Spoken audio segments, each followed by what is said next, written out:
Honorable Dlamini, who is representing Mpumalanga in terms of this committee. Just in terms of who's present currently in the meeting, we have Honorable Fessa, Honorable Mteto, Honorable Mikolakis, Honorable Maleka, Honorable Motsamai, Honorable Bartlett, Honorable Dlamini, Honorable Ndongeni. Once again, welcome all honorable members. Just in terms of today's meeting, I know the agenda might, okay, before I get into the agenda, I should just maybe give an indication as well to the meeting that we do have an apology from both the Minister and the Deputy Minister of Justice for this meeting. I did receive a call from the Deputy Minister explaining why they're not going to be present. And I think our members, we receive, the department is currently in a strat planning session.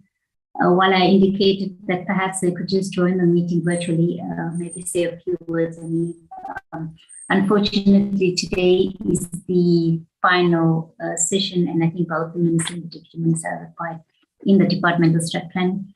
But just in terms of our agenda, we're expecting to receive a briefing on two bills by the Department of Justice. Gershon, if you can reflect the agenda, please.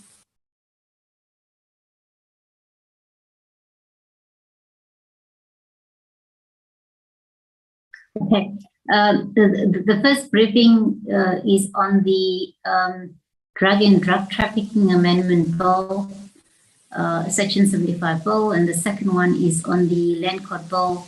And just in terms of the briefings on members and the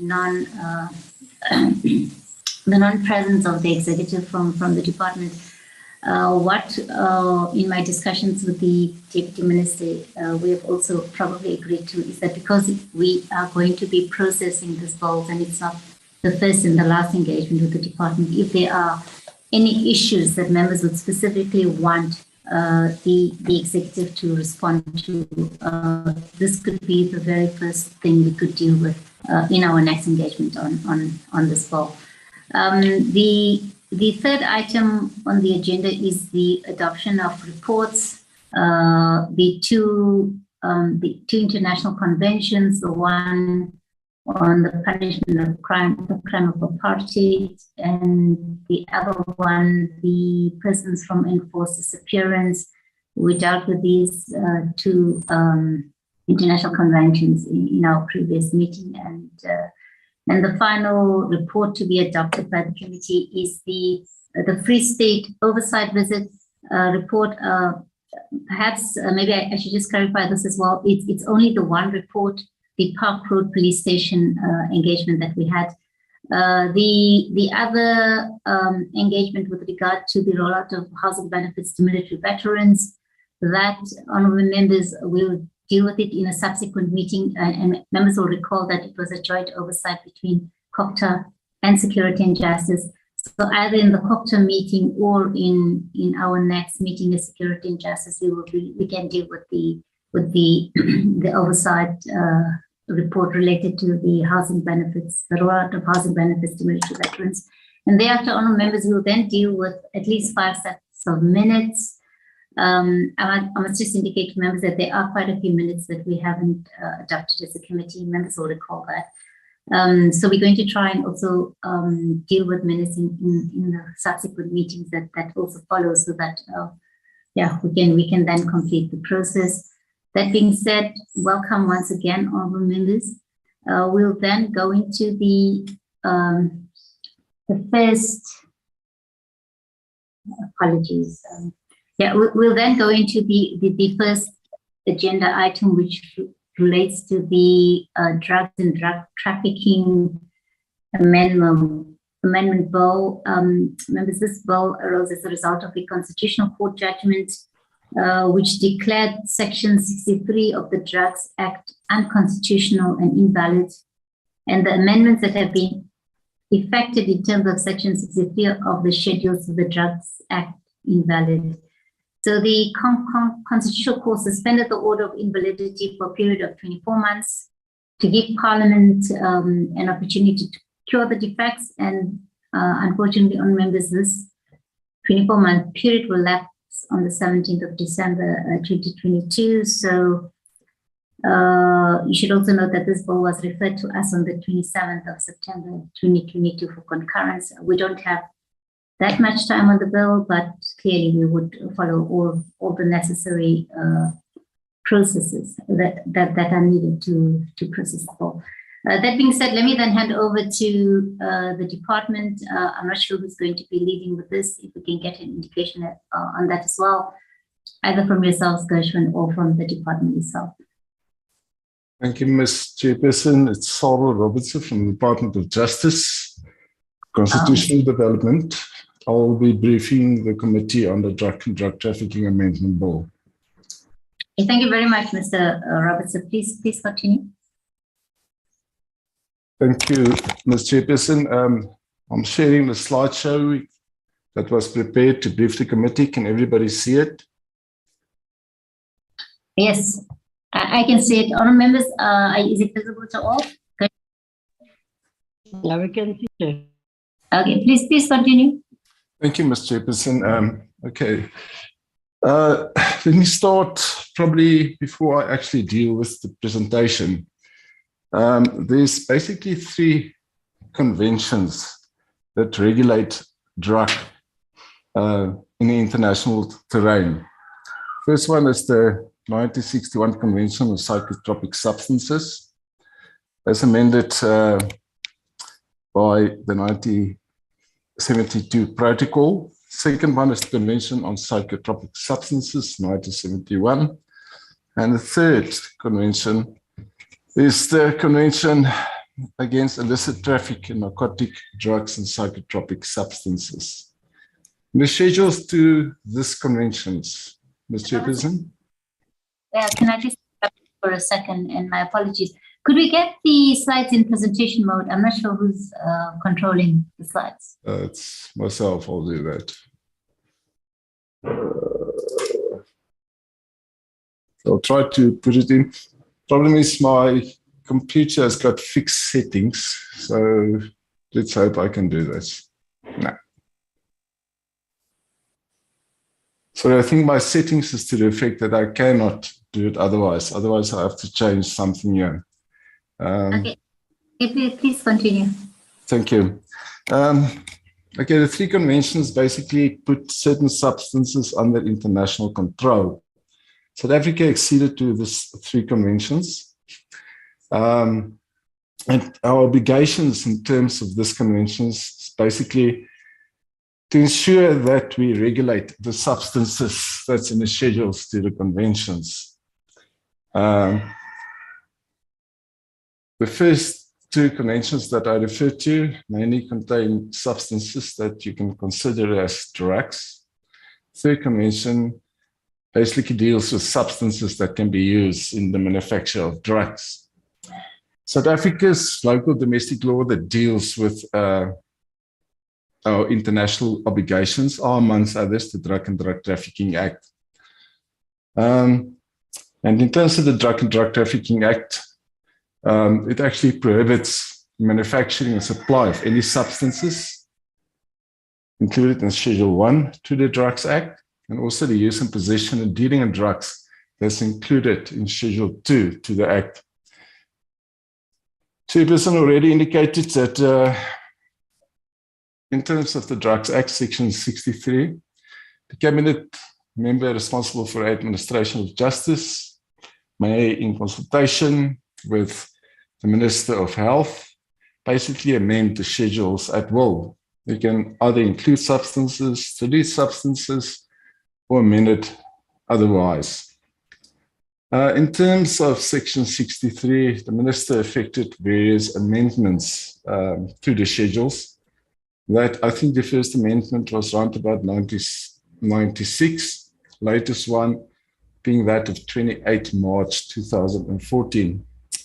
And as already indicated in the judgment, Jason Smith was the Minister of Justice and Constitutional Development and others. Constitutional Court declares Section 63 of the Drugs Act unconstitutional and invalid to the extent that it purports to delegate plenary legislative powers to the minister to amend the schedules to the Drugs Act. And the amendments I did refer to previously was also declared invalid. And that's the amendments that were affected by the minister in terms of Section 63 by notice in the Gazette. So already indicated, the orders of invalidity was suspended. The deadline will lapse around about 17 December of this year. The aims of the bill is mainly to address the constitutional invalidity of Section 63 and the amendments that the minister affected to Schedule 1 and Schedule 2 to the Drugs Act in terms of Section 63. Clause 1 of the bill repeals Section 63 of the Drugs Act. That's mainly to ensure that any future amendments to the schedule to the Drugs and Drug Trafficking Act must be affected by an act of Parliament, similar to the bill that's currently before the committee. Clause 2 mainly deals with the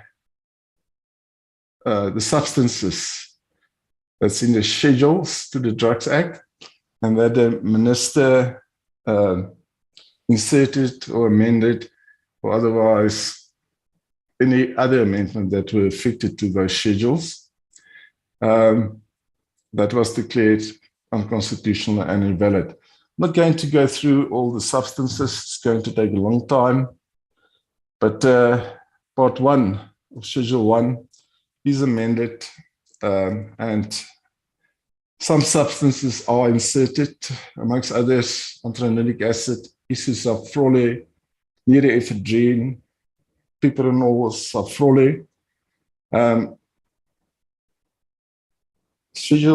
Clause 2 further also amend Part 2 of Schedule 1 to include hydrochloric acid, potassium permanganate, sulfuric acid, and toluene in it. A more other amendment that was affected is the exclusion in Item 2, where the salts of hydrochloric acid and sulfuric acid is excluded from the part of Schedule 1. Part 1 and Part 2 of Schedule 1 mainly deals with South Africa's obligations in terms of the 1988 Convention, to which I already referred to. And that is mainly substances that is very useful to manufacture narcotics, drugs, or psychotropic substances. Clause 2 further amend Part 1 of Schedule 2, and it inserts certain substances in Part 1, amongst others, butalbital, caffeine, etc. And the substances that are being inserted is mainly also amendments that were affected by the minister in terms of Section 63 of the Drug and Drug Trafficking Act. There's one deletion of a substance in Item 1, and that is the substance thalidomide.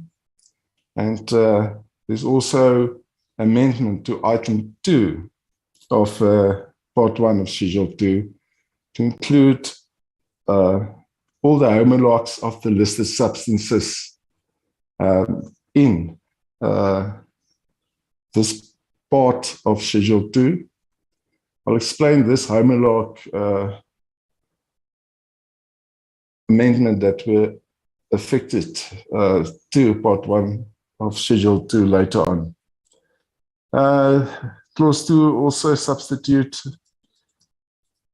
Part 2 of Schedule 2. It's mainly also to include some substances that the minister previously deemed necessary to include in Part 2 of the schedule, and substances such as butarphenol, atropine, and analogs, and zeparol, some of the substances that are being included in this part of the schedule. Again, Item 2 to Part 2 of Schedule 2 is amended, amongst others, to deal with the homologs of the substances that is listed in Part 2 of Schedule 2. Clause 2 further amend Part 3 of Schedule 2, and it inserts substances in Part 1. Some notable substances, amongst others, the synthetic cannabinoids, which is indicated as CP47,497 and variants. Also includes the substance MDMA and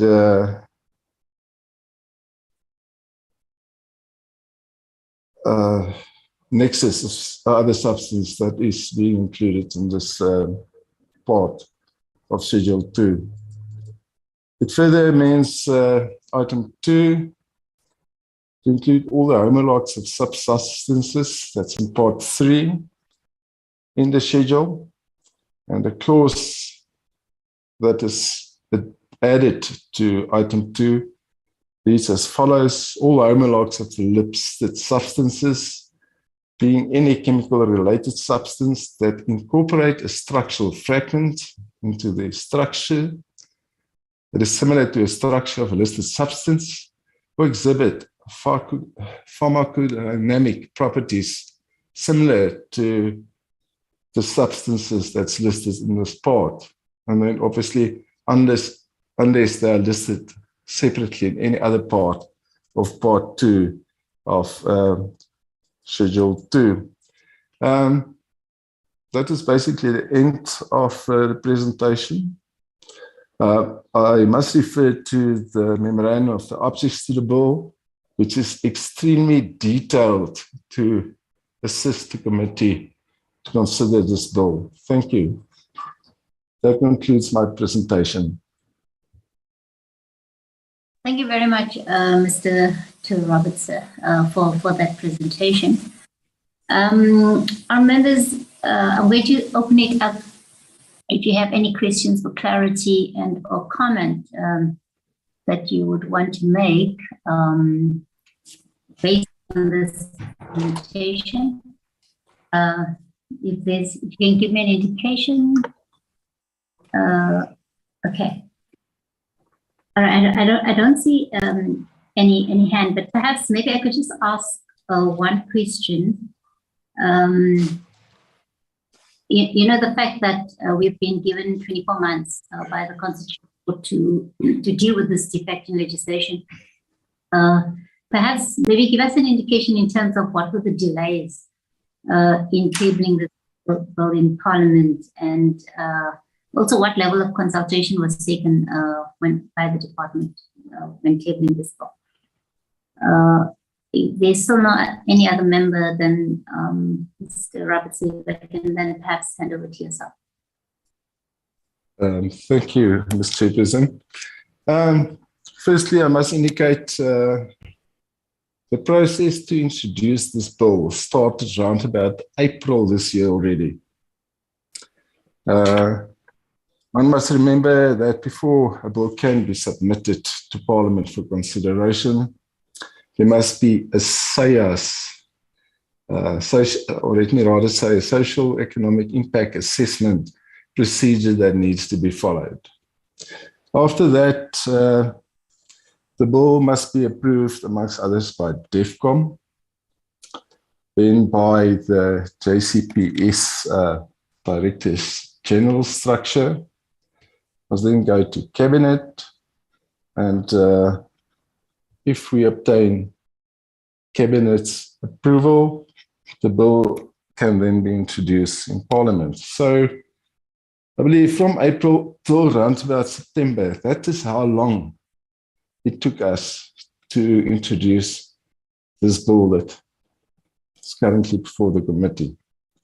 There was a Director General's meeting that was cancelled, so that delayed it a further month.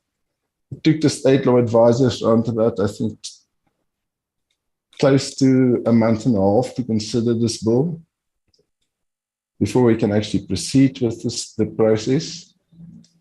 And I must also indicate that from my perspective, there's various problems in the current Drug and Drug Trafficking Act.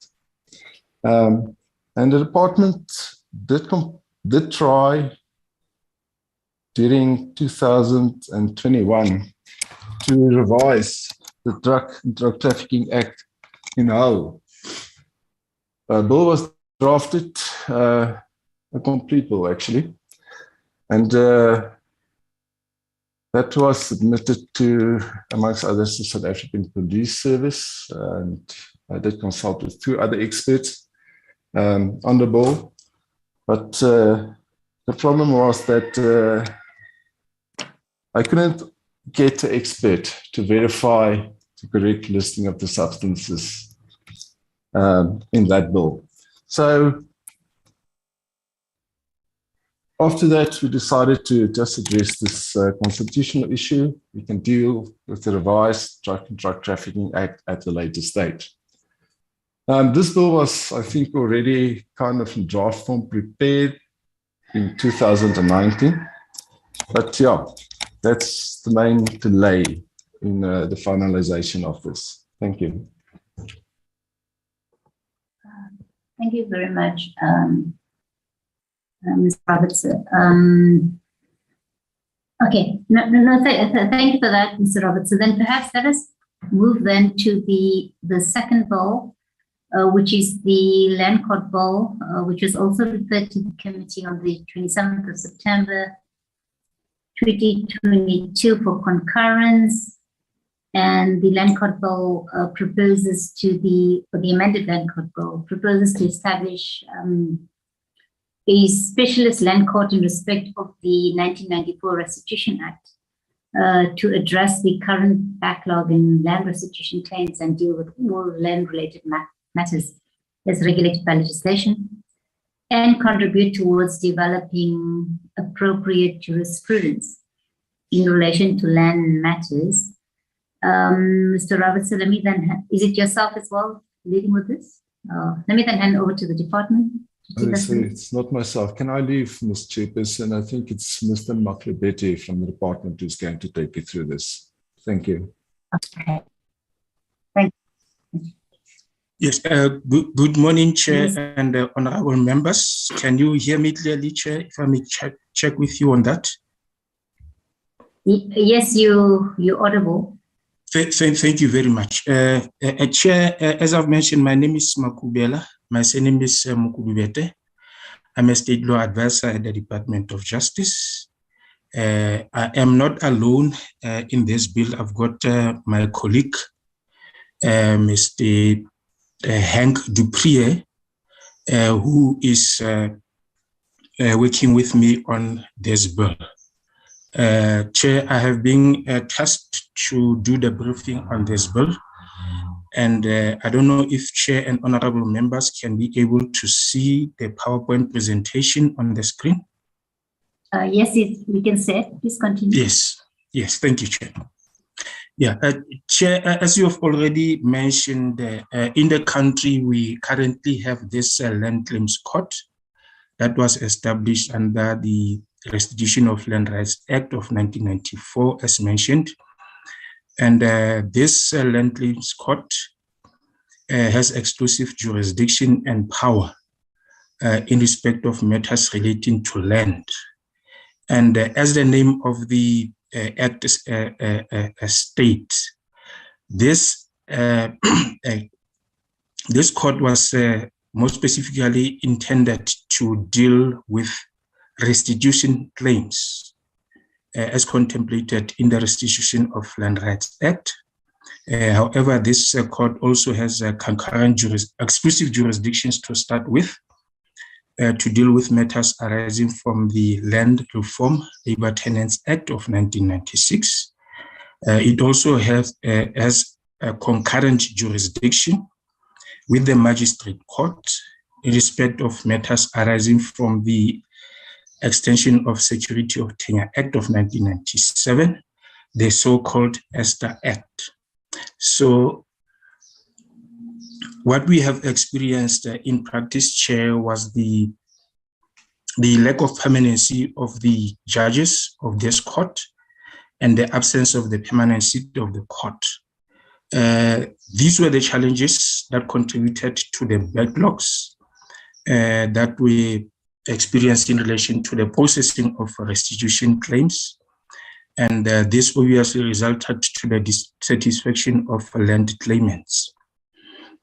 The current legislative framework existed due to the initial point of departure to the effect that this court was not established to be a permanent court.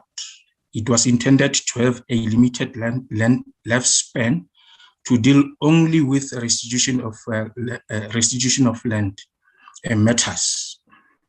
And at the time it was established under the Restitution Act of 1994, it was decided at that time, Chair, that there was no need for the establishment of a permanent court and the permanent judges for the court, due to the fact that it was given a short lifespan.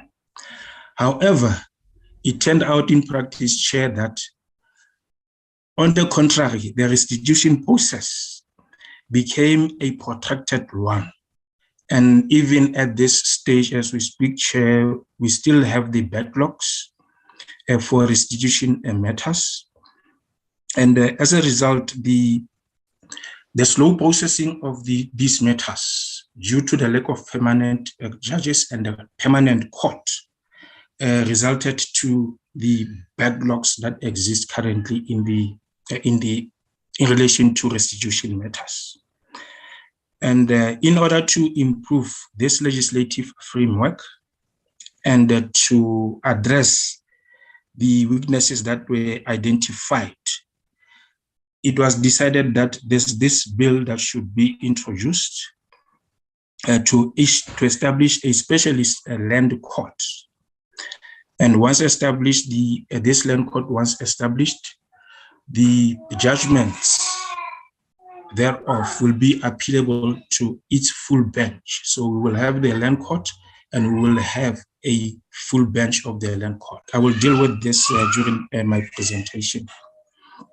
And Chair, it was decided that it is better to have this land court, which is properly constituted and capacitated, instead of the current land claims court under the Restitution Act. And this land court should be the forum to deal with all land-related matters as regulated by various pieces of legislation. Chair, during the processing of this bill, we have engagement with various departments, and we have identified various pieces of legislation that relates to land. And I will speak to this later in detail, but I will just want to highlight that we have identified about 33 pieces of legislation that deals with land, most of which are administered by the Department of Agriculture, Land Reform, and Rural Development. So now, the intention is to have this land court dealing with all land-related matters, instead of this land claims court that deals with only the restitution matters, and also, as I've mentioned earlier, the labor tenant matters and the matters arising out of ESTA. Now, the establishment of the land court will facilitate, Chair, the disposal of the cases. As I've mentioned, we have a backlog, and to contribute towards the development of appropriate jurisprudence in relation to land matters, as Chair has initially indicated. So with this, there will be an accumulation of that jurisprudence that relate to land matters that we need. And this bill will facilitate that in terms of the establishment of the land court. In addition, as mentioned by Chair, this bill introduces also a cheaper and speedier alternative dispute resolution mechanism by way of mediation. However, the bill makes a provision for future legislation to confer jurisdiction on the land court as and when the need arises. And this can be a new legislation or the amendment of current legislation to give the land court a jurisdiction to deal with land matters. The aims of the bill are, in the first instance, to establish a land court with jurisdiction to grant any order, appropriate relief, or impose any sanction as provided for in the bill, or any other law that confers jurisdiction on the court. I pause here to mention that, Chair, amongst those pieces of legislation, the 33 of them that we have identified, if in due course it is decided that a particular piece of legislation needs to be placed under the exclusive jurisdiction of the land court, that can be done by way of amending that particular piece of legislation. It can be either exclusive jurisdiction of the land court or the concurrent jurisdiction of the land court and the magistrate court as well. In the second instance, Chair, the aim of the bill is to establish an appeal process to hear and determine appeals emanating from the judgment and orders of the court, and also, thirdly, to provide for mediation. Chair, this court is established as a court of law. However, in matters under the Restitution Act that I've referred to before, and any act of parliament that provides for, is a court of law and equity. Now, what we are saying here, Chair, is that, especially if I'm making an example of the Restitution Act, that act did not establish the Land Claims Court as a court of law and equity. It's just established as a court of law. However, one of the provisions of that act requires the court to consider equity when it deals with any particular matter before the court. So what we have done here is to say that those other pieces of legislation that requires the court to consider equity when deciding a matter before it, then that court should be able to apply equitable consideration. So the court is established as a court of law or a court of equity, but only in relation to the Restitution Act or any other act that provides for the court to consider equitable principles when it deals with a matter before it. Chair, this court is a superior court, and it has authority, inherent powers, and standing in relation to matters under its jurisdiction. And it is equal to the status of the division of the High Court. So it is placed, that is the Land Court, is placed at an equal footing with the High Court of South Africa. Chair, this is a court of record. As a result, its hearings must be conducted in an open court. However, if the court decides otherwise in special circumstances, the court can be closed to the public. The court consists of the judge president, the deputy judge president, and so many other judges as may be determined by the president of the republic. Chair, in terms of the current framework under the Restitution Act that established the Land Claims Court, we do have the judge president, and as I've mentioned, we don't have the permanent judges.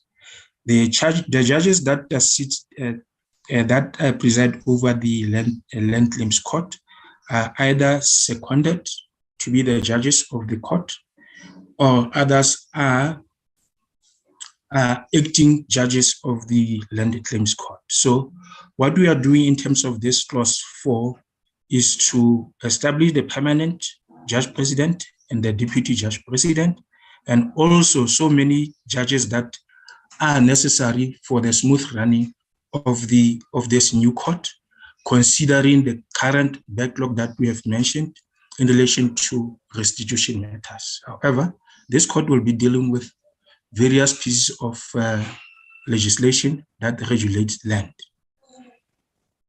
The court will be presided over by a single judge. However, in certain instances, the judge president can decide that the court should be constituted before 2 or more judges. Chair, the court has a seal that is designed by the president by proclamation in the Gazette, and the custody of the seal will be kept by the registrar of the court. The seat of the court is in Johannesburg. However, the judge president can determine that the sitting of the court be held elsewhere than at the seat of the court, whenever it is expedient or in the interest of justice to do so. This court can sit in as many separate courts as the available judges allow. Instead of sitting in one seat of the court that is in Johannesburg, the court can hold its sittings at various separate places, separate court, all at the same time. Chair, clause 7 is a very important clause because it deals with the jurisdiction of the court. As I've mentioned, the court shares concurrent jurisdiction with the magistrate court in respect of all matters that are in terms of the bill or in terms of any other law are to be determined by the court. I did mention that if a specific piece of legislation decides to give jurisdiction to the court exclusively, it can do so, or it can do it concurrently for the court and the magistrate court to have jurisdiction in relation to matters under that piece of legislation. The court chair has jurisdiction in the area of jurisdiction of each division of the High Court. So wherever there is this division, then there will be perhaps a sitting of the court, depending on the decision by the minister, who is empowered for the purpose of adjudicating land dispute by notice in the Gazette to define a specific area of jurisdiction of each court if the need arises. The minister is also empowered to increase or reduce the area of jurisdiction of each court when necessary, and must appoint one or more places within the area of jurisdiction of the court for the holding of the sittings of the court, other than at the seat of the division of the High Court. And also, Chair, the minister may withdraw or vary any notice that the minister will have made in terms of this clause. By way of an example, Chair, and the intention here is to make sure that the court is accessible to the public. As a result, the minister can even determine that a school or a town hall or any other public place be used on a temporary basis, perhaps in this instance, for the holding of a court to deal with a particular matter. So as basically, Chair, to access justice by the parties. And this may be ideal, especially in rural areas where the courts may be far away from those places. So the minister can determine that the school or any other public place be used for the holding of the sitting of the court. Chair, we have a clause that deals with the appointment of judges. It's a very important clause as well. And the president of the country appoints the judge president and the deputy president of the court. And the president does so on the advice of the Judicial Service Commission. Also acting on the advice of the JSC, but in this sense also on the advice of the judge president as well. The president may appoint as many judges as is necessary as the judges of the court. And this may be judges who may have been judges of the High Court, that is the existing High Court, when they are appointed to the court. Chair, the judge president, the deputy judge president, and all other judges that will be appointed to the court must have expertise in the field of land rights matters. They must be representative in terms of race and gender, and must be fit and proper person who are qualified to be appointed to the land court. Chair, the minister makes appointments on an acting capacity of the judges where there is a vacancy in the office of the deputy president or a judge, or where there is a sufficient reason for appointing an acting judge. And the minister will also determine the term of that acting judge. The judge who are appointed in the court, chair, they hold office until they are discharged from active service, or in some instances, they may resign by written notice to the President of the Republic. The tenure of office, the remuneration and terms and conditions of service applicable to a judge of the High Court are not affected by the appointment or concurrent tenure of office of that judge who is appointed as a judge of the court. So the existing judges will not have their tenure of office affected by the appointment to the land court. Chair, the bill also make a provision for a process that may be issued against the judge president, the deputy judge president, or the judge of the court. Where there's any legal process in the form of a summons, chair, or a subpoena, those processes of court may not be issued except with the consent of the judge president of the court, or if the process is in relation to the judge president, the consent must be obtained from the Chief Justice. So there won't be any process that can be just issued against the judge president or the deputy judge president or judge of the court without the necessary consent for that process to be issued. Chair, the minister is also empowered to make a further appointment of staff, including the appointment of a manager, assistant managers, a registrar, assistant registrars, and other officials for the court. And this will be appointed in terms of a public service law. The appointments so made by the minister, chair, must be made in consultation with the judge president of the court. We have also, chair, in this bill, a provision that deals with the assessors, in terms of which the court may sit with or without assessors to assist the court in mostly in contested hearings. This will be in an advisory capacity, particularly in relation to factual disputes before the court. However, in any particular matter, chair, there won't be more than 2 assessors that may be appointed to sit with the court. Chair, Clause 13 provides for the locus standi of any person to institute the proceedings before the court. This clause specifies who can be able to institute proceedings before the court.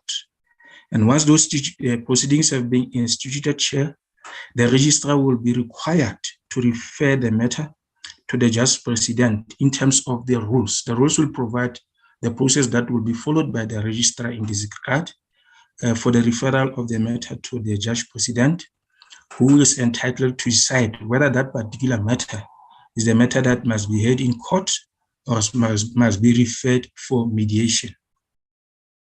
Chair, if the matter has to go for mediation, the judge president will be required to make an order that directs the registrar of the court to transfer the matter and within the period provided for in the rules to the mediator. So the rules will make a provision for this as to the transfer of the matter to the mediator. Chair, there are some relevant factors that the judge president must take into consideration when making a decision on whether or not to refer a matter to the mediator.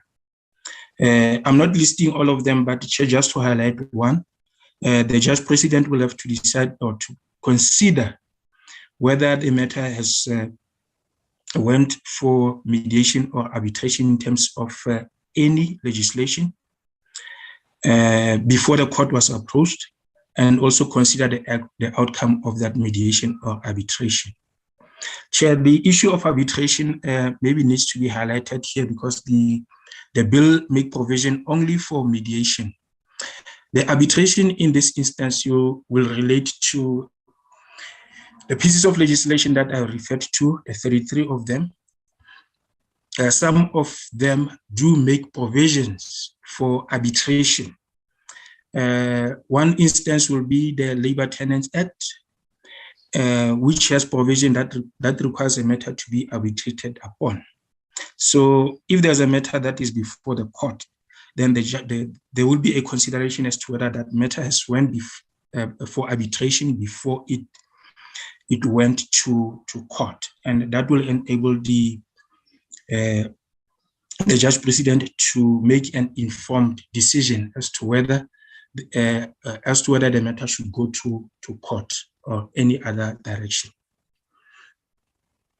Chair, the bill provides for the rules of the court, and it provides that the Superior Courts Act and the uniform rules applies to the court in relation to the circumstances under which an opinion or oral evidence may be submitted to the court, the suspension or execution of judgment, orders or sentences of the court pending certain applications, petitions for leave to appeal and the prosecution of appeals, the manner and circumstances under which judgment by default can be given by the court, and generally, Chair, any matter which may be necessary or useful to be regulated for the proper dispatch and conduct of the functions of the court. So the rules will provide for this in general terms. There is a provision that we have, Chair, to provide or to require the rules board to make the rules for a party who is involved in an arbitration to apply to the court to stop the existing process of arbitration and to proceed in court instead.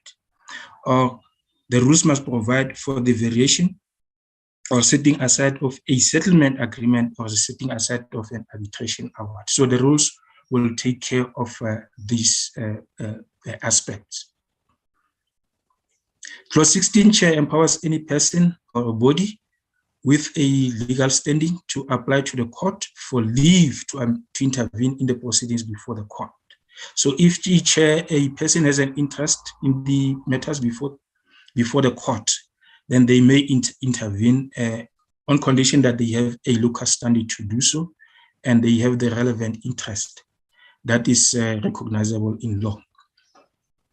Any party before the court, Chair, can decide to represent themselves or be represented in court by their own legal practitioners at their own costs. However, Chair, if a party cannot afford legal representation out of their own pockets, and Chair, it is in the interest of that party to be legally represented in court, the court must ensure to refer that person to legal aid for Legal Aid South Africa to consider the granting of legal representation. Chair, in this regard, the Legal Aid South Africa will follow its own protocols that they follow when they consider granting legal representation to a particular person. Chair, there are funds that are available currently that are administered by the Land Rights Management Facility. This is an entity that has been established by the Department of Agriculture, Land Reform and Rural Development. This facility manages the funds that have been earmarked for the provision of legal aid to the indigent in respect of land dispute. So these funds have now been transferred to Legal Aid South Africa so that Legal Aid South Africa can continue to provide legal representation to the indigent in relation to land disputes. Chair, Clause 17 sets out the powers of the court when it hears the appeals and grants the right to any person aggrieved by the order or judgment of the court or of the magistrate court to appeal to the land court in accordance with any land-related legislation that will be governing that particular matter, if that piece of legislation confers appellate jurisdiction on the court. When considering appeals, Chair, the court can receive further evidence or remit the case to the court or tribunal of the first instance for further hearing. Or, Chair, the court can confirm or amend or set aside the judgment, the order or decision, which is the subject matter of the appeal, and to give any judgment, order, or decision which the circumstances may require the court to give in a particular case.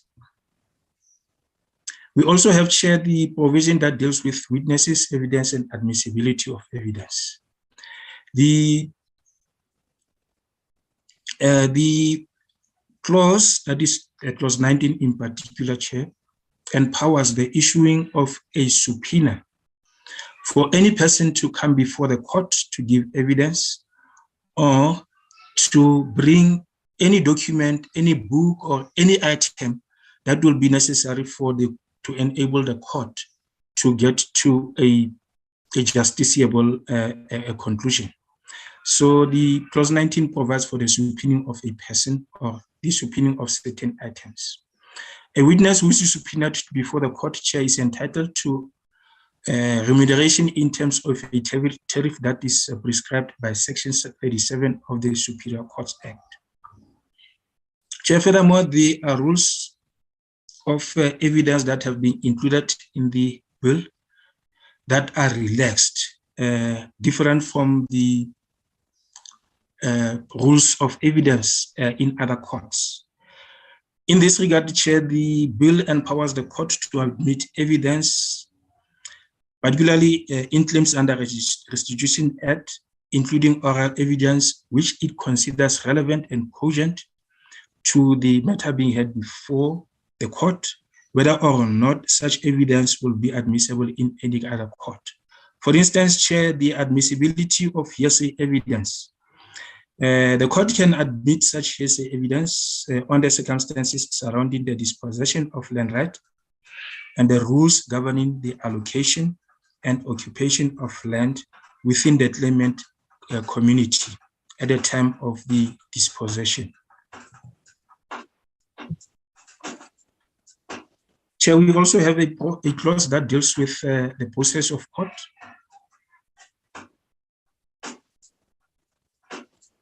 And clause 32 thereof provides that the process of court runs throughout the Republic, and its sentences, rulings, judgment, writs, summonses, orders, warrants, commands, and other processes must be executed by the sheriff or the deputy sheriff who is assigned to execute those processes in the particular area of jurisdiction.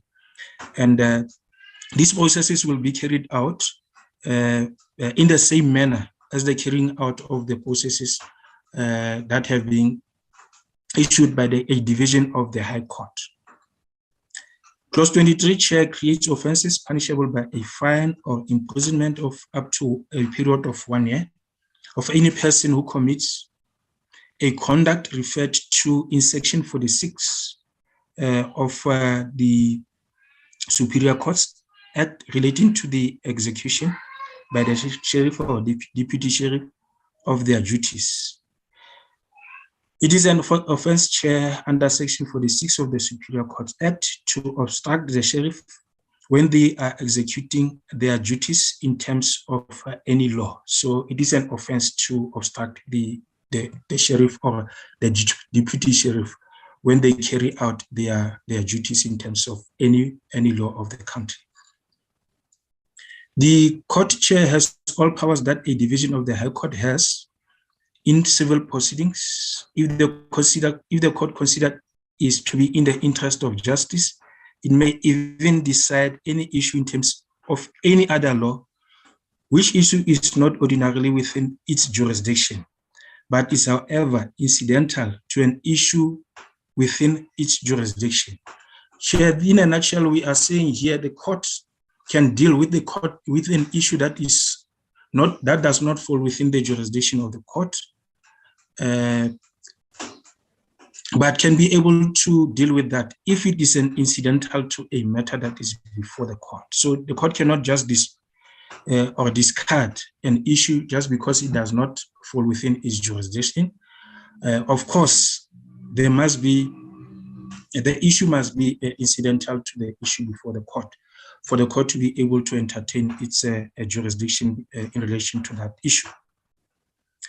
Chair, the court also has the power to reserve any question of law that arises in the proceedings for the decision of the Supreme Court of Appeal, Chair. And in that event, the court can make an interim order. There are those matters, Chair, that may require, in certain instances, a decision that will set a precedent by the Supreme Court of Appeal. This provision provides for that. Chair, we have a clause that provides that any suspicion or allegation of corruption during the court proceedings may have to be referred to the relevant authority for investigation. So any matter of corruption cannot be just swept under the carpet by the court. Instead, the court must act proactively in that by referral to the relevant authorities. Chair, we have a provision that relates to the conferences, normally called pre-trial conferences in the high courts. Clause 25 entitles the court to convene a pre-trial conference for the purpose of simplification of the issues that are in dispute before the parties, the limitation of number of expert witnesses to be called at court, or such other matters may aid in the disposal of an action in the most expeditious and least costly manner. So this is just to bring the parties together for the purpose of simplification of the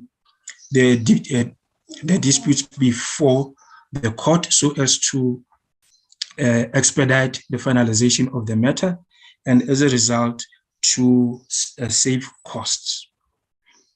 A party chair who refuses or neglects to attend the conference may be penalized by the court, as may be equitable in the circumstances. This may include the penalization of that party with costs that were incurred as a result of the failure of that party to attend the conference.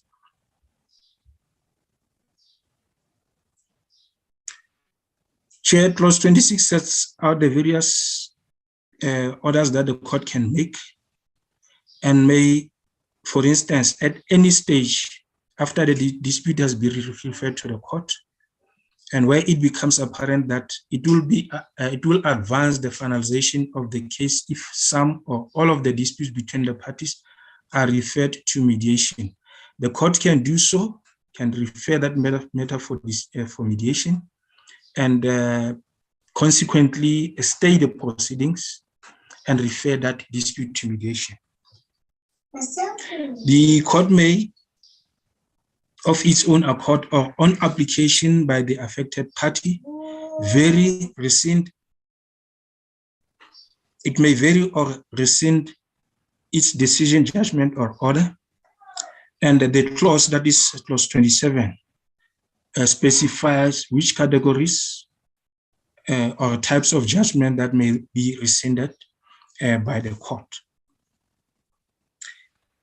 Chair, the issue of costs is dealt with by clause 28, which provides that when granting the costs, the court may consider whether the matter ought to have been referred to mediation or arbitration. And also the court may consider or take into account the conduct of the parties during the proceedings before the court. We have a specific clause dealing with mediation, Chair. The presiding judge during the proceedings is given the powers when it becomes evident to that presiding judge that there is any issue which must be resolved through mediation, that presiding judge may direct the parties to attempt to settle the issue through mediation, and as a result, the court may stay the proceedings until the conclusion of such mediation process. Chair, the Rules Board for Courts of Law is given the power to make rules that will regulate various aspects relating to the process of mediation.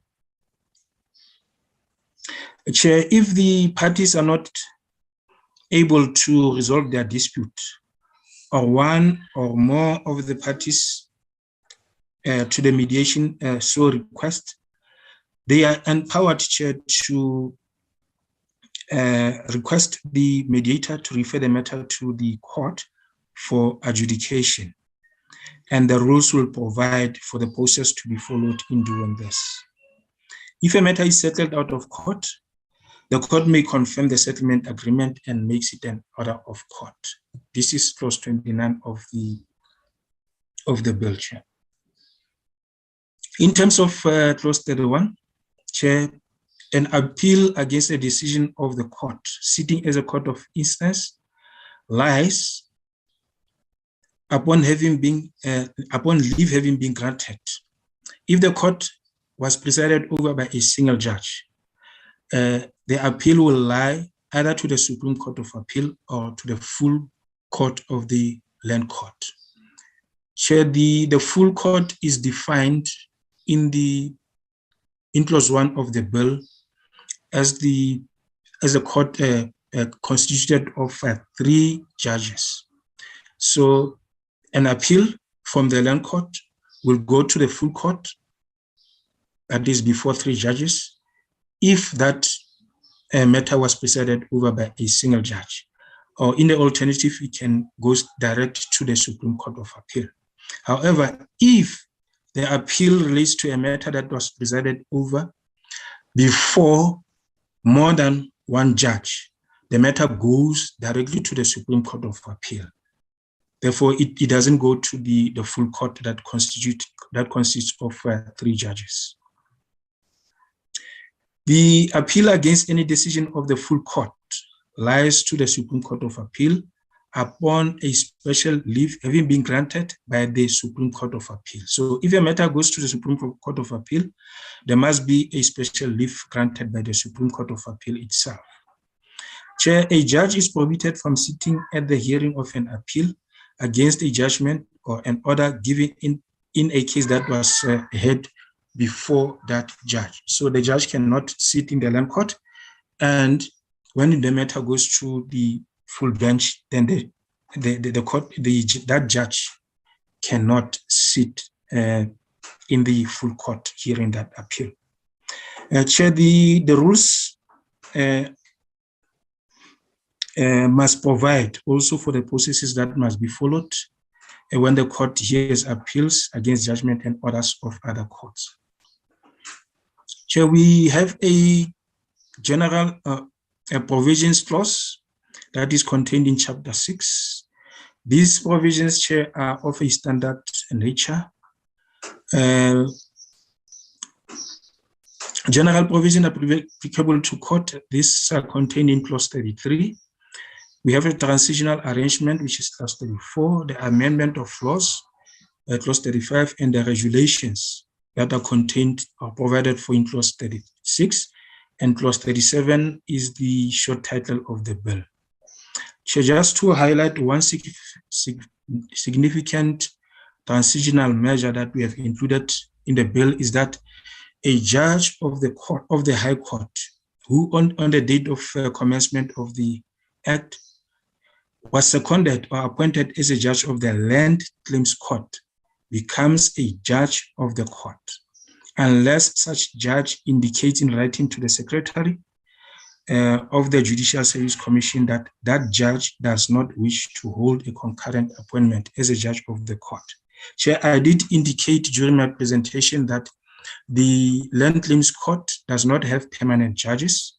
Instead, the judges thereof are either seconded or appointed on an acting capacity. So those judges, in terms of this clause, upon the operationalization of the bill are going to be the judges of the land court, unless that judge indicates that they do not want to be judges. Chair, as I've mentioned, clause 35 deals with the amendment of laws, and these are contained in the schedule to the bill to give the court, that is the land court, exclusive jurisdiction, or in some instances, the jurisdiction is given to the land court and the magistrate court concurrently to adjudicate the dispute emanating from the application of those land-related legislation. Chair, you will see in the schedule to the bill, we have selected only 9 pieces of legislation that we are saying immediately upon the coming into operation of the Act, they must be either under the exclusive jurisdiction of the land court or concurrently under the jurisdiction of the land court and the magistrate court. The schedule itself shows how we have effected those amendments so as to give the court and the magistrate court the necessary jurisdiction. The 9 pieces of legislation, Chair, we have selected was to ensure that we do not inundate the court, especially when it is established for the first time. So we do not want to overburden the court with all pieces of legislation at the same time when it comes to operate. So we are going to adopt an incremental approach in terms of which further pieces of legislation are going to be inserted are going to be amended to give the court exclusive jurisdiction or concurrent jurisdiction with the magistrate court. Chair's clause 36 provides for the regulations that must be made by the minister, and clause 7 provides for the short title and the commencement of the bill. Chair, this concludes my presentation, and I'm open for questions, points of clarity, and I'm not sure, Chair, if the Chair will want to give my colleague, Mr. Hank Duprier, an opportunity if there's any clarity or any remark that he would like to present to the committee. Thank you. Thank you very much, Mr. Mokulubete. Perhaps Mr. Duprier can come in if he wants to comment on questions, if any, that members may have. Members, I'm sure you wouldn't agree more with me that this is a very important bill, the land court bill, in that it would speed up and deal with current backlogs in land restitution claims, as well as deal with all land-related matters as regulated by legislation. Can I perhaps get an indication from our members if you have any comment to make or any questions for clarity? Any member? Okay. Perhaps just from my side, I just have made perhaps two issues. The one is around the financial implications. While you have indicated that the judges that were part-time there would now probably be permanent, but given that the bill provides for the establishment of a court, what about the appointment of other officers in the court, and whether there's any other cost implications in terms of the implementation of this bill? And I see Honorable Dodovo, your hand is up, perhaps, and Honorable Mtetwa, in that order. Honorable Dodovo. Honorable Dodovo. Thank you, Honorable Chair. I'm sure you won't mind if I don't switch on my phone there is a problem of load shedding where I am, and it may distract me. And I want to make some concrete comments and ask some few questions. Please continue, Honorable Bill. Yes. Thank you very much, Honorable Chair. Firstly, I think let's welcome the report and the presentation that is before us. It's a good presentation. It is indeed refreshing. We welcome that. This matter of the land court is long overdue. My wish is that it must be fast-tracked after the NCOP process. It must be taken to the president for assenting his signature, must be the law, because it is long overdue, given the fact that the land question is very much important. But too, Honorable Chair, I think we must criticize ourselves, all of us, as government and parliament and the country, that all of these processes should have been unfolded very long time ago. They weren't unfolded. As a result of that, there's been just a delayed process, a slow process in terms of effecting restitution processes. I think the report that came 2 years ago was indicating that only about 8% of the land was restituted to their original owners, or it was settled in that way. And there's been huge backlogs in terms of facilitating this process. And I see this land court going to assist the Commission on Restitution to fast track the whole processes so that this matter gets settled. Communities who were displaced or whose land was dispossessed in the past, it must be accordingly restituted, or there must be compensatory processes that unfold to settle that particular matter. What impressed me about this process, Chair, is the fact that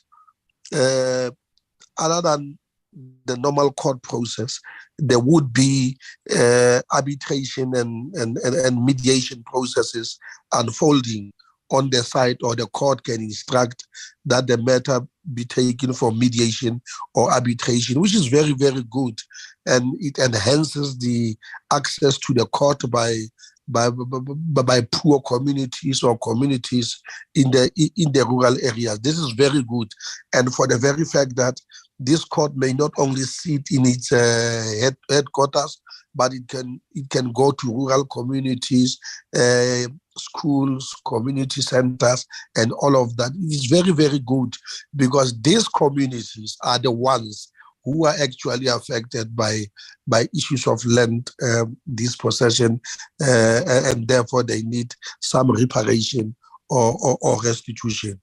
My worry that I want to raise is the fact that the court can decide that the matter be heard, or that in case that there are problems of legal representation, the matters can be referred to the Legal Aid Board. But we all know that the lawyers at the level of the Legal Aid Board are not strong, and they send people who are not well averse of the issues. And as a result of that, complainants or victims are not properly represented in that particular instance. Then my question would be, would there be a specific training for lawyers at the level of the Legal Aid Board to be trained around land issues, so that they understand deep these land issues, so that their capacities must be enhanced and be improved to represent people at those particular levels? For me, this is quite important, given what we normally see in our own experiences with regard to the lawyers from the Legal Aid Board. And my question is that would there be some concomitant action taken to capacitate and enhance their capacity to deal with those particular issues? For me, that is quite important. But also, lastly, Chair, what is very good is that lawyers at the level of the land court will be permanent. This has been a very, very big problem. I don't understand where I see it. Why, as a country, did we not foresee this, that we thought that the restitution process will be so quick, so speedy, to an extent that all the judges are not permanent at the level of the current land claims court. For me, this is unacceptable. Land was robbed from our people from 1652. And we can tell stories about land dispossession in this country. And something that we should have done immediately was to ensure that we put up the necessary systems and structures in place to ensure that restitution, as one of the mechanisms of land reform, happens, and it happens to the advantage of people who, for over centuries, their land was dispossessed. And for me, this is a small criticism I'm making, but I'm happy that we are ameliorating it, we are addressing it with the promulgation of this land court bill, that at the end of the day, these systems will be put in place. But I don't understand why didn't they just from the outset anticipate that land is an issue at the heart of the political and socio-economic struggle of our country, and therefore it needed to be given the priority that it deserved. But I'm happy that at the end of the day, we'll have permanent appointment of judges. Both courts, the land court and the land appeals court, will both have the judge president as well as the deputy judge president and other judges who serve on permanent basis. Other than this, Honorable Chair, I'm quite happy, and I just wish that this process is expedited for the benefit of our own communities. Thank you very much. Thank you very much, Honorable Dobu, for those comments, as well as those two questions. Honorable Mteto, let me take Honorable Matsumai. Honorable Matsumai, because your hand keeps coming up after honorable members have spoken. Thanks. Yeah. Chairperson, this is one of the strongest bills that I support and the EFF support it. And I'm very happy that are now moving and consider that there are people who are suffering for rob their land by those who are now enjoying that privilege. Chairperson, I just want to say we are very happy that the court of law, they are going to assist the masses, the majority, on this issue of the land. I thank you, Chair. Thank you very much for my comment. Honorable Dobu, perhaps if you and Honorable Watsamai can mute your mics for now. Thank you. Honorable Mteto. Thank you, Chair. Thank you, Chair. Let me also join those that welcomes the report. Is quite progressive. It's going to assist us going forward. But my question is, Chair, is that there are a lot of people, especially the lawyers, that have been claiming to assist the poor, claiming them, charging them a lot of money. Now that there will be full-time judges, and also we are expecting some advocate in that space, how is this going to assist, especially to those that will be saying will continue to rob the poor, claiming that they are dealing with this matter when now we've got this legislation? How is this bill going to assist them? Thank you very much, Chair. Thank you very much, Honorable Mteto. Okay, sorry, members, I'm just having a little bit of trouble with my gadget. Okay, great. Thank you very much, members, for those comments and questions. I just wanted to ask, maybe just if we could get more information as well, in terms of the two main amendments that were made by the Portfolio Committee. and it's in our understanding that they dealt with the removal of arbitration as an alternative dispute resolution and removal and substitution of a land court of appeal provision. If you could perhaps give us, give the committee an overview of the key amendments that were made to the bill as well by the National Assembly. I think with that said, let me then hand over back to you, Mr. Mokulubete, perhaps then to take us through responses.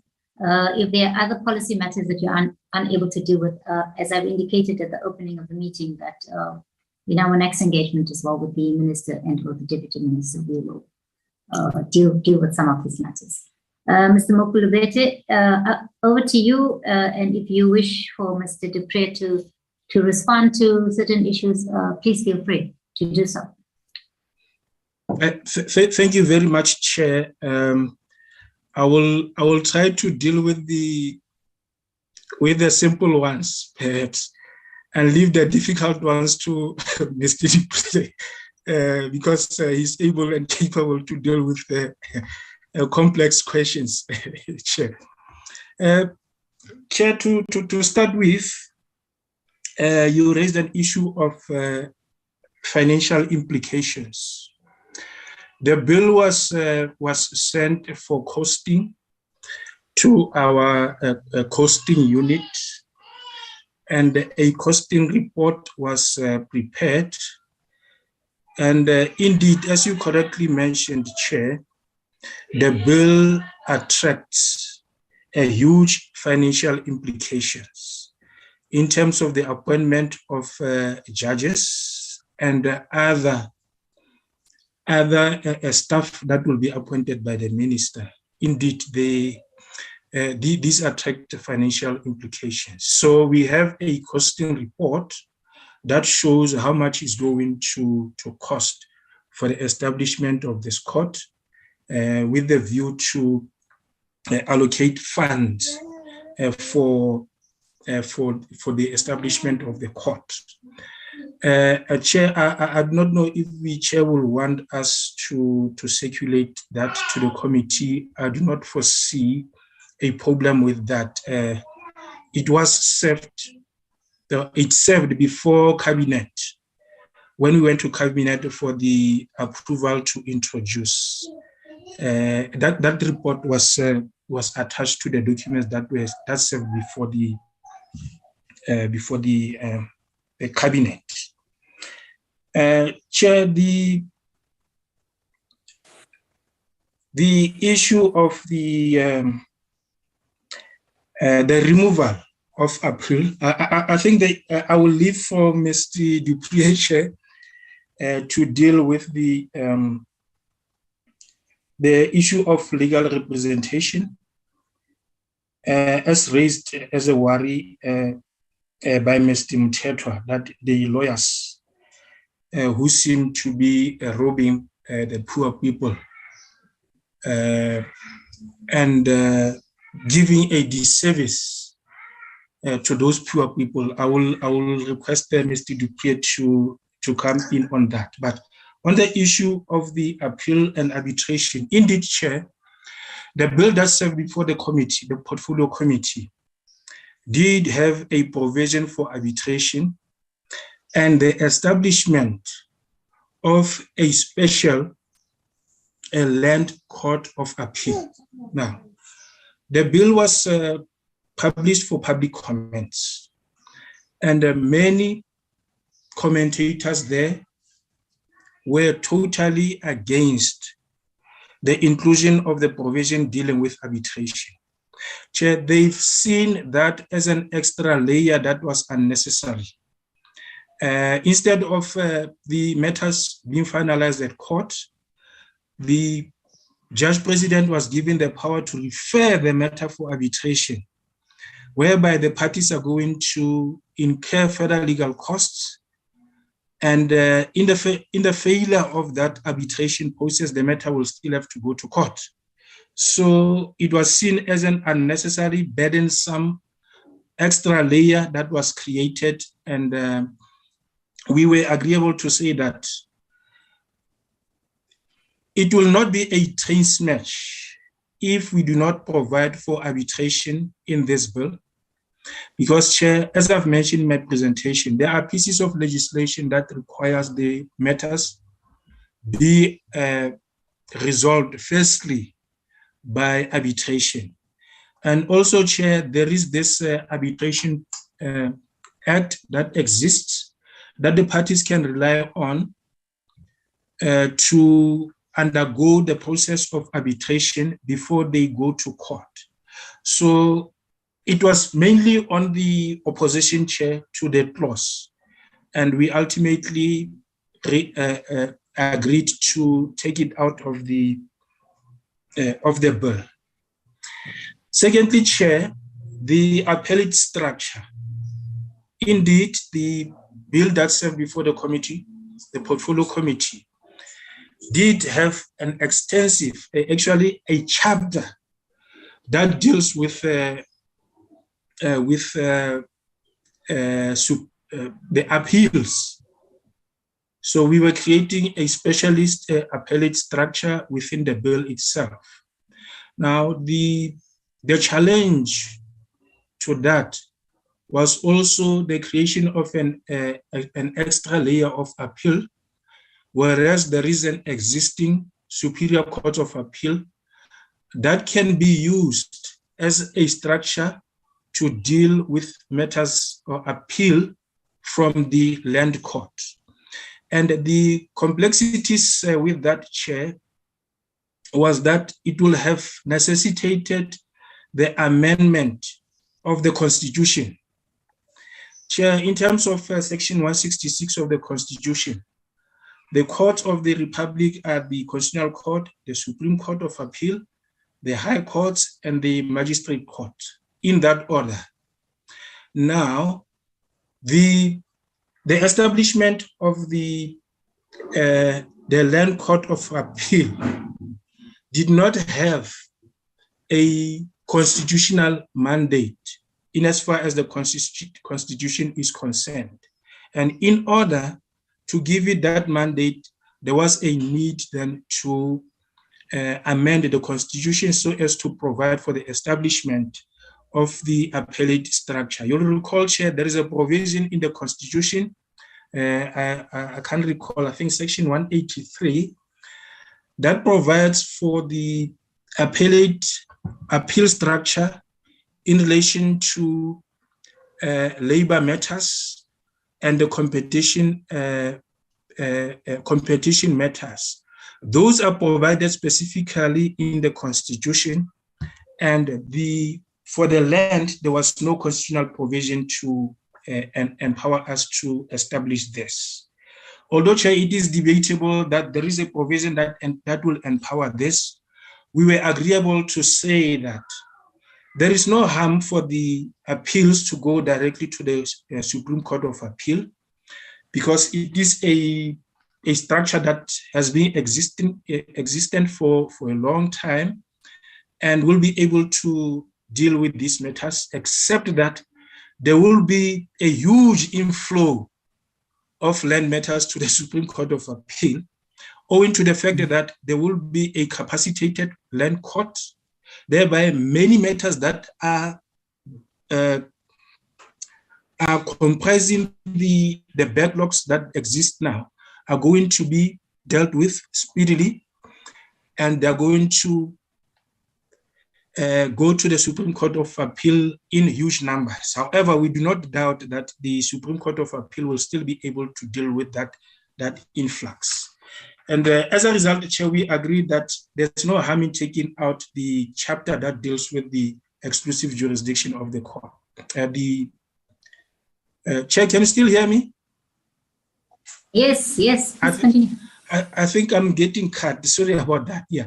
So we are agreeable to delete the chapter that establishes this specialist appellate structure. Chair, going to the next.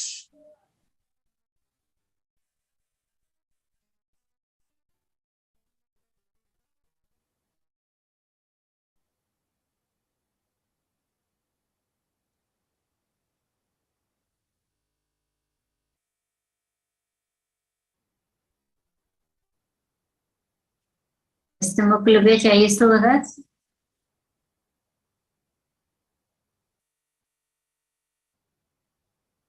Mr. Mokulubeti? I think perhaps he's having practitioners. signal issues. Mr. Dupree, are you still on the platform? I am, Madam Chair. I don't need to really, at this stage during the briefing, answer all your questions. I think we should work through these things, but the question about legal representation, I honestly, I cannot answer that question, because it's up to the Legal Aid Board how they appoint their legal representatives. But I trust that they will appoint legal representatives who are knowledgeable in the field of land reform. And I'm sorry, I'm giving you a straight answer. Sorry, Chair, I got cut. I am back.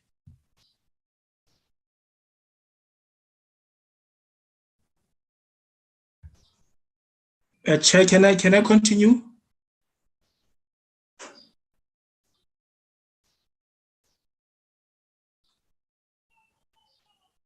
I was taken off the platform.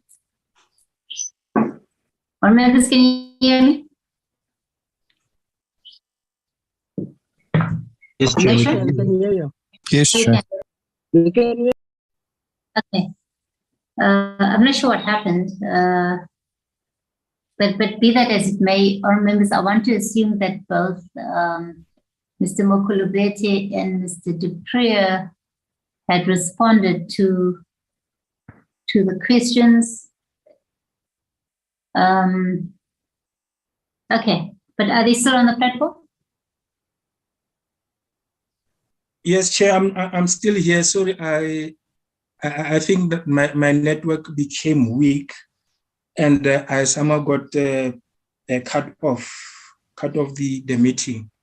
And it was at the stage where I believe even my colleague, Mr. Dupree, did indicate that the issue of the capacitation of the lawyers within the Legal Aid South Africa is the matter that may ideally be dealt with by that office, because, Chair, obviously we might say something that will not be the case if we try to even respond to that, and our apologies to be unable to give a proper response in relation to this issue. I hope, Chair, there's one last question, Chair, that was raised regarding the recalcitrant lawyers, I believe.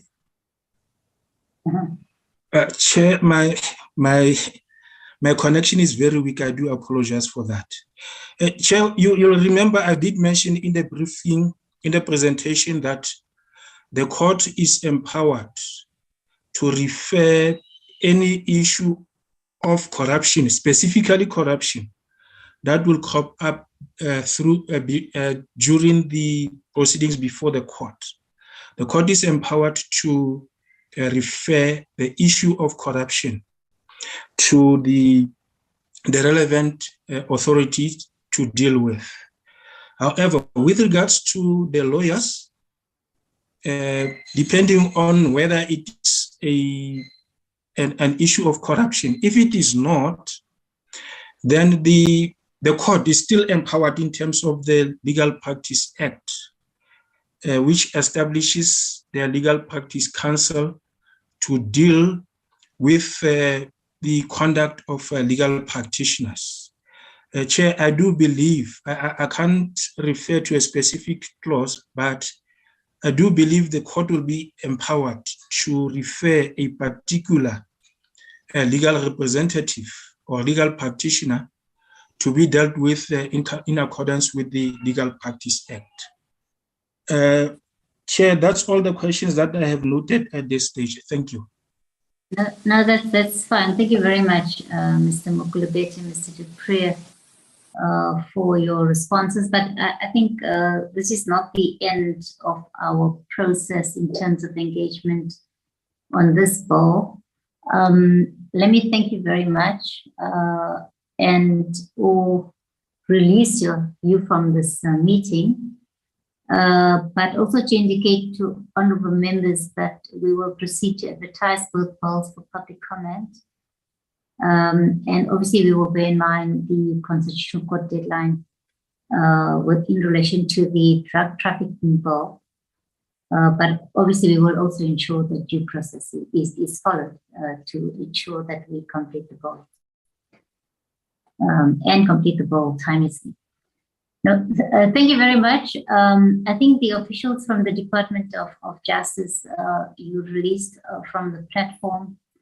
We will, I'm sure, in future meetings still engage with the executive on some of the comments and or issues that were raised. Thank you very much. Our members are going to then move on. Thank you very much, Chair. Thank you. We're going to move on to the next agenda item, which is the adoption of reports.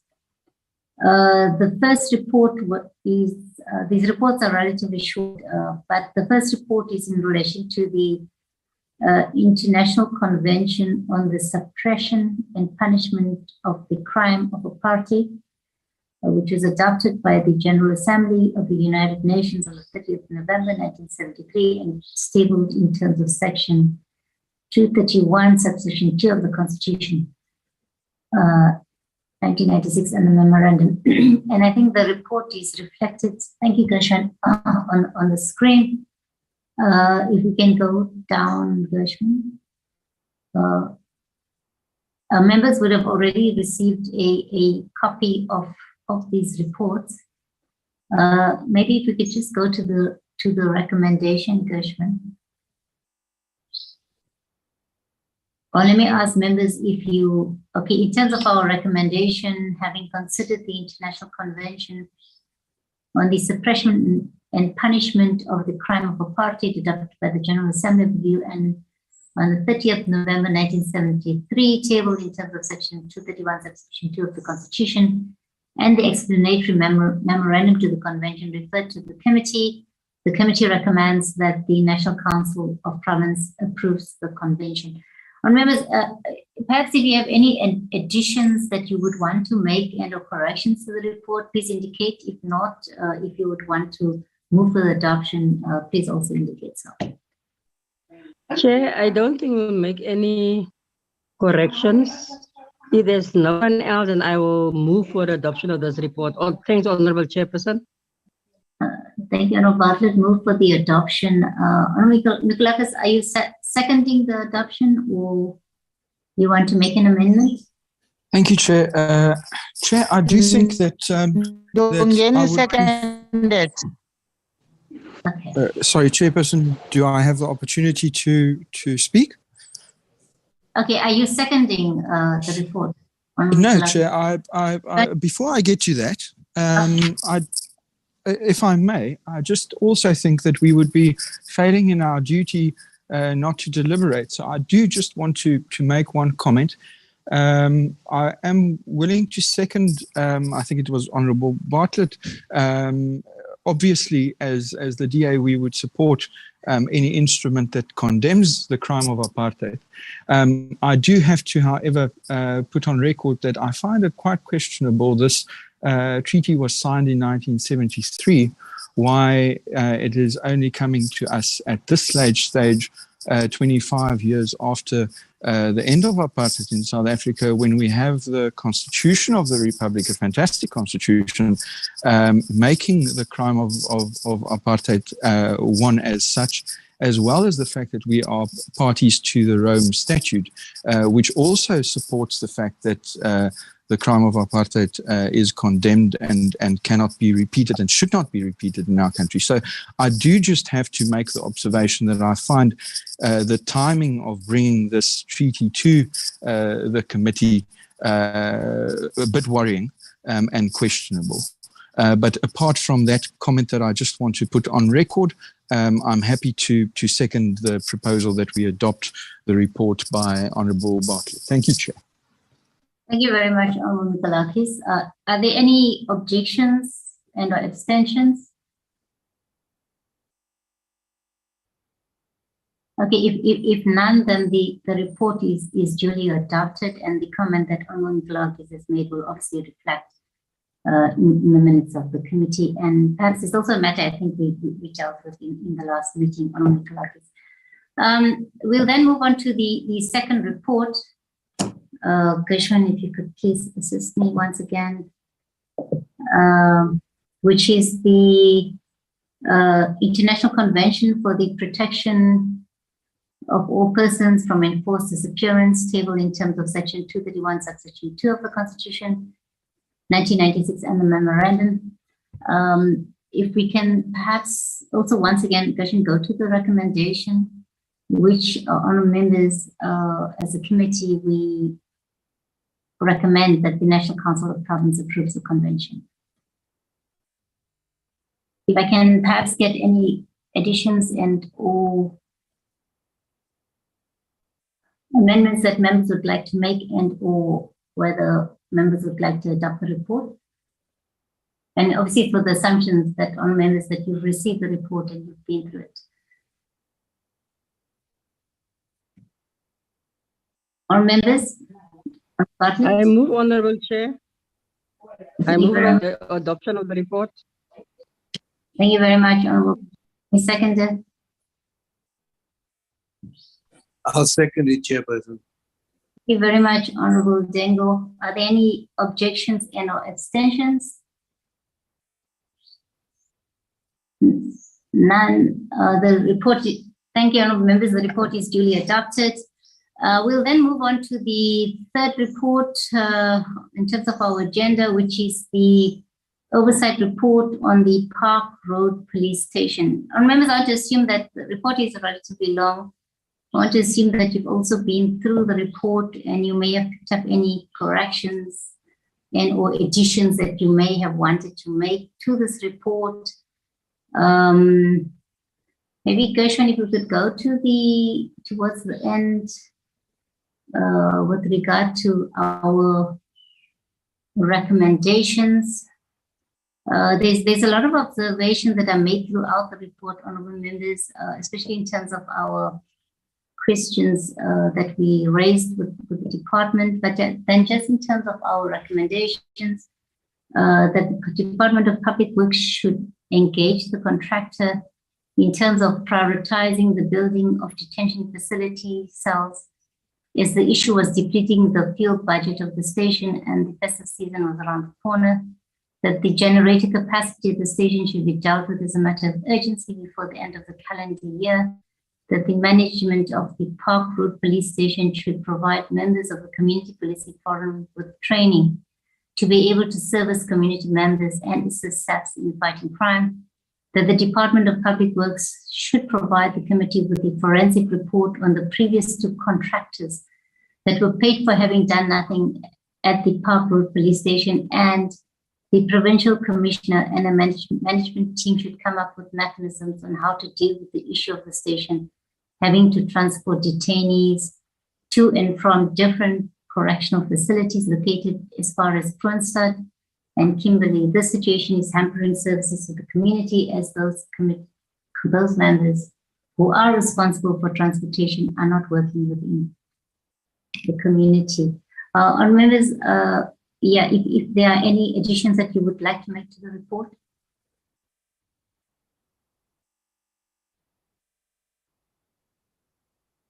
Okay, sorry, if there are none. Oh, okay, Honourable Mikalakis, my apologies, I haven't picked it. No problem. Thank you, Chair. Chair, I just want to propose an addition there. We have seen that the work that was done by the third and current contractor was on standard. It was good, and they've been making good progress. From what I understood at our meeting over there, was that there is, however, a dispute currently between the department and the contractor, which I don't think the report touches on completely. And that is the fact that the Development Bank of South Africa has caused some delays in the payment and the progress of the contract, which has led to escalating costs and ultimately a dispute between the DBSA, the department, and the contractor. I do think that we would do well just to make an addition to say that where the DBSA or the department were responsible for delays on their part, that they should acknowledge this and that they should do everything within their powers to, in reasonable terms, accommodate the contractor in as far as the contractors have done work that was on standard. I do think that currently that is causing the delays, and with the report as it stands without that addition, I don't think we're going to, from our side, be making any helpful additions to try to move the process on. So I would just propose the insertion of a paragraph saying that where the department and the DBSA were responsible for delays on their part, to acknowledge this and to try and accommodate and meet the contractor so that this dispute can be resolved and they can make further progress. It has also been the cause for some delays over the past few months, which I fear if we don't address it, those delays might continue. So that would just be my proposal for an addition. But other than that, I move that we adopt the report. Thank you, Chair.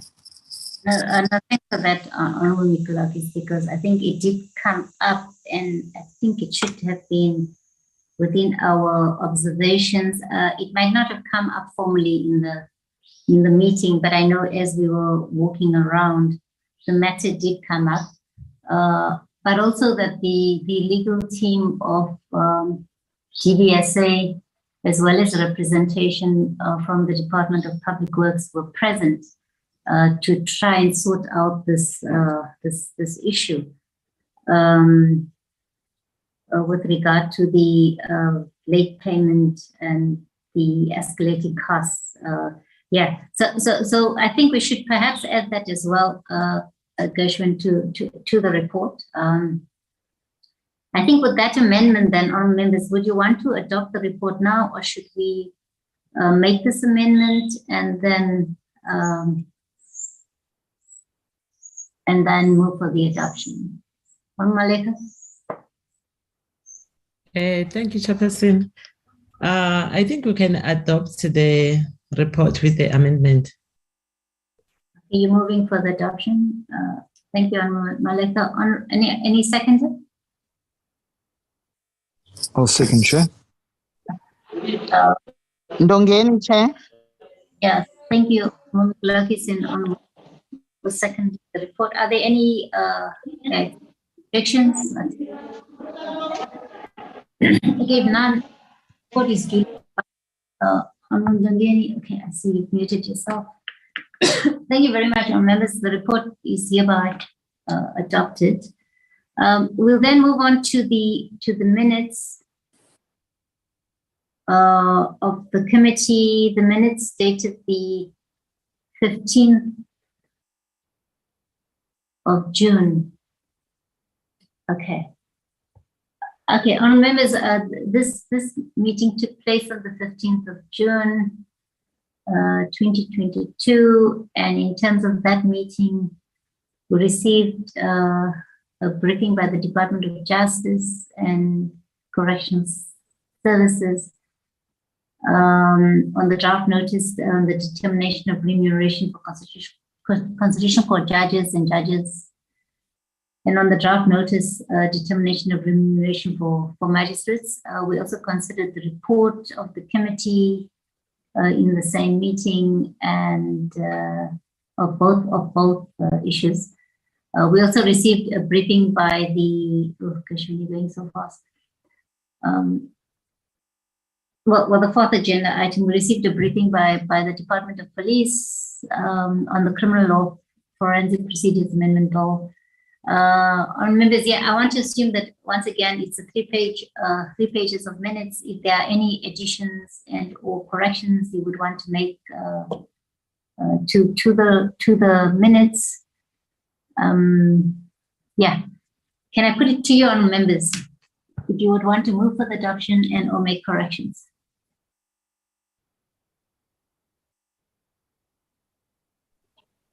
I'll move for adoption, Chair. Thank you very much, Honorable Bartlett. Any second?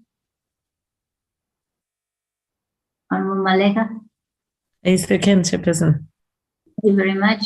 We'll then move on to the next set of minutes, dated the 10th of August 2022.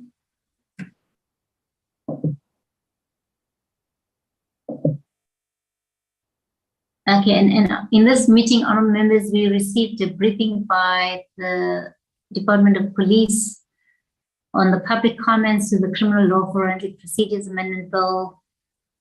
We also received a briefing by the department in preparation for our Free State oversight on the state of police services in the Free State province.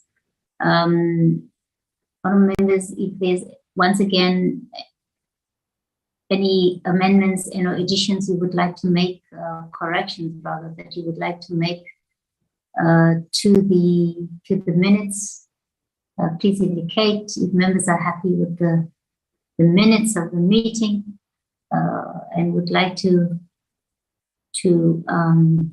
adopt the minutes, please indicate. On Maleka. Thank you, Chairperson. I move for the adoption of the minutes as the true reflection. Thank you very much, on Maleka. Any second there?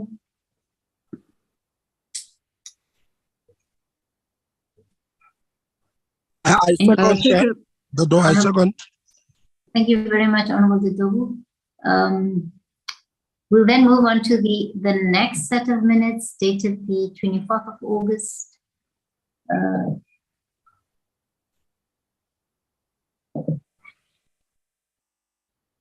Okay. All right. In this meeting, honorable members, we dealt with the Criminal Law Forensic Procedure Amendment Bill report. We considered and adopted. We deliberated on the bill and we adopted the report, the committee report. I think this minute should be relatively short. Honorable members, if there's any corrections, amendments, corrections, and or mover for adoption, please indicate. Members, these are largely our proceedings, so yeah. On Maleka, I see your mic is open.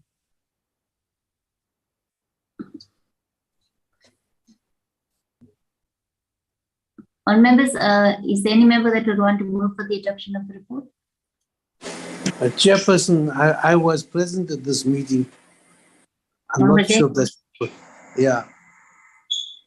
You moving for the adoption? I was present at the meeting and then moved for the adoption, yes. With the correction. Thank you very much, Honorable. I see you were present. Yeah. You're correcting that in the 4th of August. Okay, so okay, we'll make that correction. Moving for adoption. Any second? Seconded. Thank you very much, Honorable Motsumai. Members, we just have 2 more sets of minutes, if you could bear with me. The minutes dated the 7th of September 22. Question is there such a minute? 7th of September.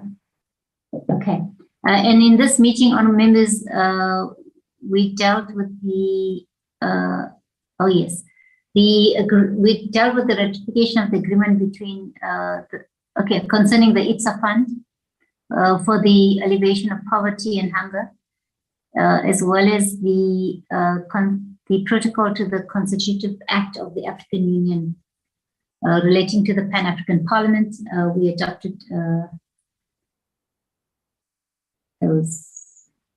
Okay. All right. No, it's fine. Honorable members, once again, I think Honorable Dengo just reminded me as well, in terms of attendance. I think we received an apology from Honorable Ndongeni, from Maleka Zandamela. Yeah, we're not present as well in that meeting. So, is there any addition and amendment, honorable members that want to make correction? If not, any mover for the adoption that was present in the meeting?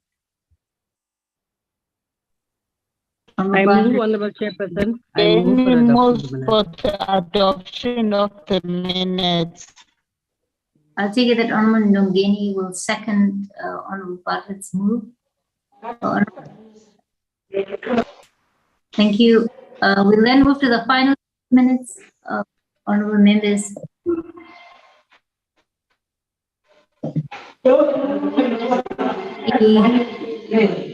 Honorable Ndongeni. Honorable Ndongeni. Okay. Thank you. The 21st of September. Sorry, Chair. Sorry, Chair. Sorry, Chair, about that. I'm sorry. Okay. Let's then just move on to the minutes of the 21st of September.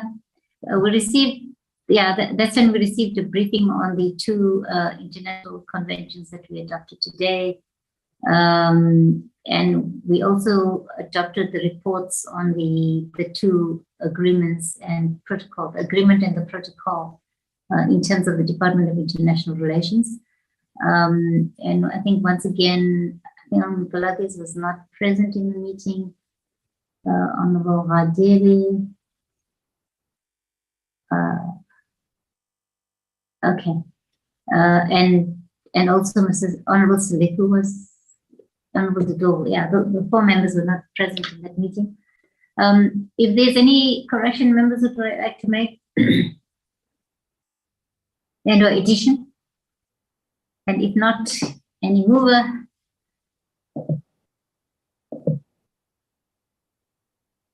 For the adoption of the minutes, Honorable Matamai, Honorable Dengo. I move. Thank you very much, Honorable Matamai. Honorable Dengo. I second that, Chairperson. Thank you very much, honorable members. I think the minutes are then duly adopted. We've actually come to the end of our agenda, honorable members. Thank you very much for your attendance and for participation in this meeting. And let me also then declare this closed. Thank you very much. Yeah, Chairperson, if I may just say that the reason why I could attend the meetings recently is that transport that cancelled or postponed or rescheduled their meetings. In the future, I may face the same difficulty once again of having to be present in two places at one time. We are your issue, Honorable Dengo, but thank you very much. I think the best thing would be is that you just inform the Secretariat in terms of availability. If you have an apology, please indicate to the Secretariat. Yeah. Thank you very much, Honorable Member. Thank you. Yeah.